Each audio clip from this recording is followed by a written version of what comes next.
Il s'agit d'une urgence nationale. Détonateur amorcé.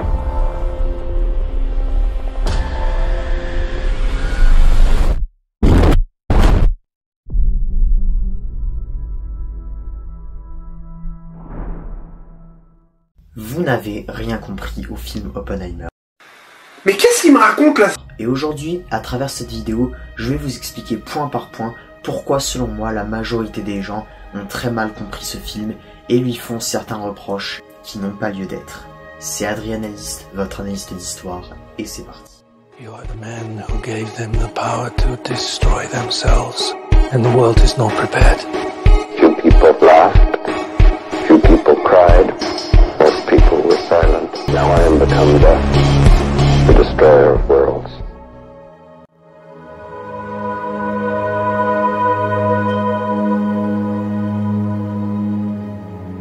Oppenheimer, c'est un film qui a suscité énormément d'attentes et fait couler énormément d'encre à sa sortie, que ce soit pour son duel marketing avec le film Barbie, les enjeux mémoriels entourant la question du nucléaire, ou le fait de faire connaître au grand public un personnage historique et un projet militaire trop souvent passé au second plan. À sa sortie, malgré ses excellents résultats commerciaux au box-office, le fait que 99% des critiques, que ce soit du public, de la presse ou des médias, s'accordent à dire que c'est un grand film, si ce n'est un chef-d'œuvre, néanmoins, une grande majorité du public et des critiques se sont mis d'accord pour accorder deux critiques principales au film qui, selon moi, n'ont pas lieu d'être et que je trouve particulièrement injustes. Ces critiques étant que le film ne tranche pas la question de l'utilisation de l'arme nucléaire et la troisième heure est ennuyeuse et ne sert à rien. En gros, pour les gens, Oppenheimer, ça serait parfait si ça durait 2 heures et que ça tranchait la question de l'utilisation de la bombe atomique. Or, selon moi, Oppenheimer, c'est déjà un film parfait et ces deux arguments ne tiennent pas la route. Ainsi, dans cette vidéo, je vais vous démontrer pourquoi le film a raison de ne pas trancher la question du nucléaire et pourquoi la troisième heure est la meilleure heure, selon moi. Et pourquoi cette troisième heure est indispensable au chef-d'œuvre que ce film est. Afin de comprendre tout ça, il va falloir remonter aux origines de ce film, mais aussi à celles du projet Manhattan. Installez-vous confortablement parce que je vais tout vous raconter. Mais finalement, Oppenheimer dans tout ça, qu'est-ce que ça vaut? Pourquoi est-ce un chef-d'œuvre? Et qu'est-ce que ça raconte concrètement en fait? Le 19 juillet 2023 sortait dans les salles de cinéma le film Oppenheimer, réalisé par Christopher Nolan. Personnellement, j'étais très intéressé par ce que ce film allait proposer. Déjà, Christopher Nolan est un réalisateur de renom qui s'est déjà attaqué à des films historiques comme Dunkerque par exemple. Mais aussi des films marquants dans l'histoire du cinéma comme la trilogie Batman ou le film Interstellar, tous ces films abordant à chaque fois la vie avec des messages philosophiques complexes et un scénario particulièrement attrayant.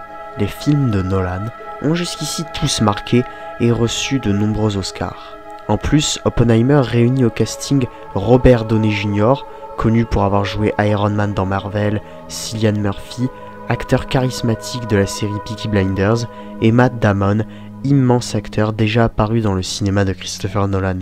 Avec Universal pour mettre le budget dedans, Oppenheimer ça annonçait du lourd. Bref, je suis entré dans la salle enthousiaste et quand je suis ressorti, je me demandais si je ne venais pas de voir le meilleur film jamais fait à ce jour sur une thématique historique, voire le meilleur film fait tout court. Une seule vidéo ne suffirait pas pour dire à quel point ce film est génial et parfait. J'adore le fait que le film alterne entre plusieurs temporalités. Toute la trame du film tient autour de deux procès, qui en vrai n'en sont pas vraiment.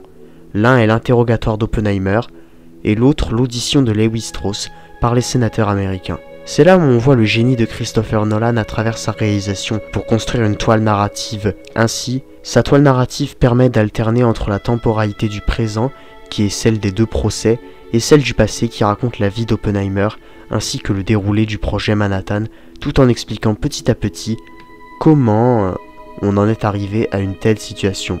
D'ailleurs, la première scène du film nous plonge direct dedans. En effet, on y voit Oppenheimer interrogé comme un vulgaire criminel politique, tout en étant perdu dans ses pensées, tourmenté par ses remords vis-à-vis du projet Manhattan et de la bombe atomique. Ainsi, dès la première scène, on comprend en gros comment le film va se passer. En résumé, le film dure 3 heures. Et ces 3 heures représentent 3 parties bien distinctes de l'arc narratif du film. Ces 3 parties se mélangent de temps en temps lorsqu'on a un retour au présent ou un retour dans le passé. Cela arrive souvent lorsqu'en plein milieu du film, Strauss ou Oppenheimer se mettent à raconter un souvenir en lien avec l'histoire. La première heure du film se concentre grosso modo sur la vie d'Oppenheimer, notamment professionnelle et amoureuse. Cette première heure nous permet de comprendre le caractère du personnage et on se fait rapidement une idée de qui il est et de quel est son passé. Elle met en place les prémices du projet Manhattan et nous donne une idée plus ou moins claire des pensées d'Oppenheimer sur le nucléaire, la physique nouvelle, mais aussi la Seconde Guerre mondiale et le communisme. Et là, tout de suite, c'est un élément ultra important qu'il faut retenir pour la suite. La première heure nous explique bien qu'Oppenheimer a un entourage communiste et qu'il est engagé dans des groupes de gauche, qu'il s'intéresse au communisme d'un point de vue intellectuel, mais qu'il n'est pas communiste officiellement, selon lui. Vous en faites pas, on y reviendra. Tout ça nous amène à la deuxième heure du film, qui commence lorsqu'il est recruté par Matt Damon pour diriger le projet Manhattan. On a droit à une scène extrêmement bien écrite, où on voit le général Groves, ultra investi dans le projet Manhattan, et prêt à mettre les moyens financiers. La deuxième heure du film nous raconte comment se passe le projet Manhattan. L'enjeu est de recruter des scientifiques de confiance et de les faire travailler ensemble efficacement et rapidement afin de repasser devant les nazis dans la course à qui créera la première bombe atomique, ce qui bouleversera le sort de la guerre et du monde. Mais là aussi, il y a des tensions sur le fait que les communistes puissent espionner le projet Manhattan et rapporter des infos à Staline sur le projet de la bombe atomique. Finalement, en 1945, l'Allemagne capitule et les scientifiques du projet Manhattan ne voient pas l'utilité d'utiliser la bombe sur les Japonais à un doigt de capituler. Mais dans un intense monologue, Oppenheimer explique que le monde ne comprendra la dangerosité des armes nucléaires que s'il la voit pour de vrai. Il explique aussi qu'il vaut mieux que les Japonais capitulent après ça plutôt que d'envoyer des troupes mourir au combat. Ainsi, les deux bombes sont envoyées à Hiroshima et Nagasaki, le Japon capitule et Oppenheimer devient une superstar et un héros national, mais également mondial. Il est reçu par le président américain Truman, qui a l'air de ne pas prendre au sérieux Oppenheimer quand il parle du risque d'un conflit nucléaire mondial si la question atomique est mal gérée. Celui-ci explique également qu'Oppenheimer n'a pas à ressentir de remords par rapport au sang qu'il aurait sur les mains, car c'est le président qui a donné l'ordre de tirer et pas le scientifique. Seulement, dans la troisième heure du film, Lewis Strauss fait ressurgir le passé d'Oppenheimer à l'époque où il était proche du parti communiste. En effet, depuis la fin de la guerre, Oppenheimer lutte fermement contre le développement de la bombe H, celui-ci craignant une course à l'armement avec l'URSS. Ses ennemis se servent de ça pour lui enlever son habilitation de sécurité et l'accuser d'être communiste, et tout ça en plein macartisme et en pleine guerre froide.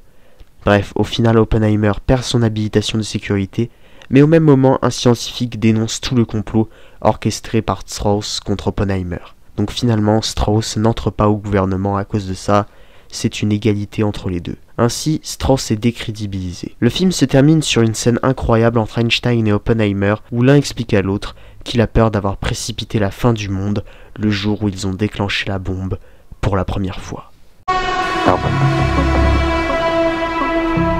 When I came to you with those calculations, we thought we might start a chain reaction that would destroy the entire world. I remember it well. What happened? I believe we did.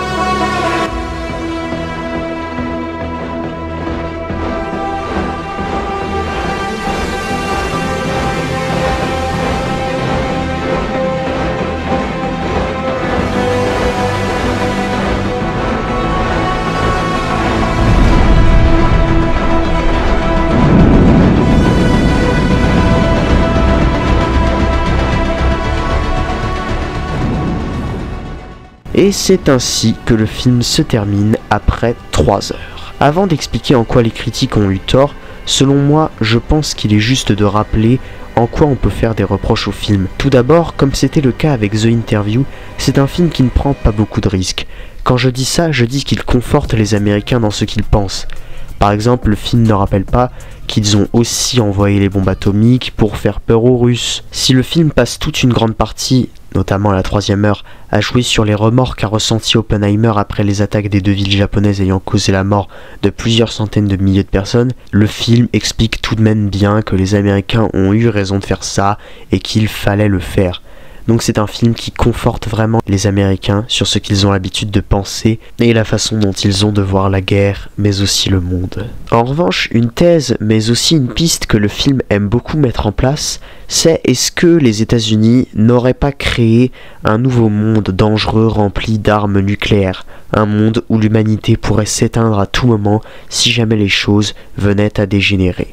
Pour ça, le film est très mature sur cela et joue beaucoup sur les regrets d'Oppenheimer, et c'est surtout Oppenheimer qui pense à tout ça, tandis que personne autour de lui, à part peut-être Einstein, a l'air d'en prendre conscience. Et maintenant, passons à ce qui nous intéresse vraiment depuis le début. Pourquoi les reproches faits au film ne tiennent pas la route et pourquoi ce film est déjà parfait en dépit des critiques qu'il a pu recevoir et que vous devez sûrement penser aussi, du moins la majorité des gens qui regardent ces vidéos. Ces deux critiques étant, je le rappelle, que la troisième heure est ennuyeuse et ne sert à rien et que le film au final n'est pas très utile car il ne tranche pas la question de l'arme nucléaire alors que ça devrait quand même être le but quand on parle d'un tel sujet. Tout d'abord, si le film ne tranche pas la question de la légitimité de l'arme nucléaire, c'est tout simplement parce que ce n'est pas un film qui est conçu pour dire aux spectateurs quoi penser.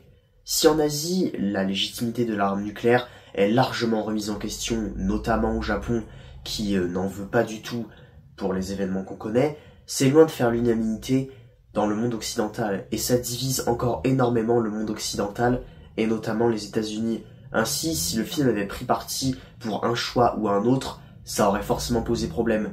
Donc le film pose les éléments et laisse le spectateur se faire son propre avis, ce que personnellement je trouve intéressant. À la fin de la séance, c'est vous qui décidez ce que vous allez penser et pas le film qui vous l'a dit. Quant au fait que la troisième heure serait inutile et ennuyeuse parce qu'on ne parle plus beaucoup des bombes atomiques, mais plutôt des projets politiques et des complots autour d'Oppenheimer, de son passé en tant que communiste, eh bien cette critique est fausse pour la raison suivante. Si vous avez bien suivi tout ce que je vous ai raconté depuis le début, vous avez compris que ce film, c'est plus l'histoire de J. Robert Oppenheimer et de son point de vue par rapport aux armes atomiques que l'histoire du projet Manhattan. Le film, c'est pas le projet Manhattan, le film c'est Oppenheimer. Ainsi, faire un film sur Oppenheimer et ne pas raconter ça, ça aurait été extrêmement illogique.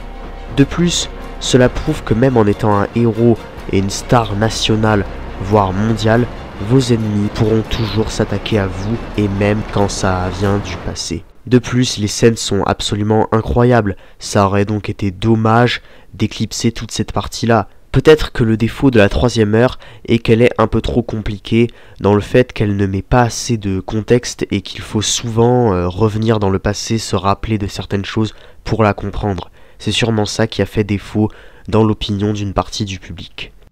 Cette vidéo m'a demandé énormément de travail, alors si vous pouviez vous abonner, laisser un commentaire ou la liker, je vous en serais très reconnaissant. C'était Adrien Analyste, votre analyste d'histoire. À la prochaine.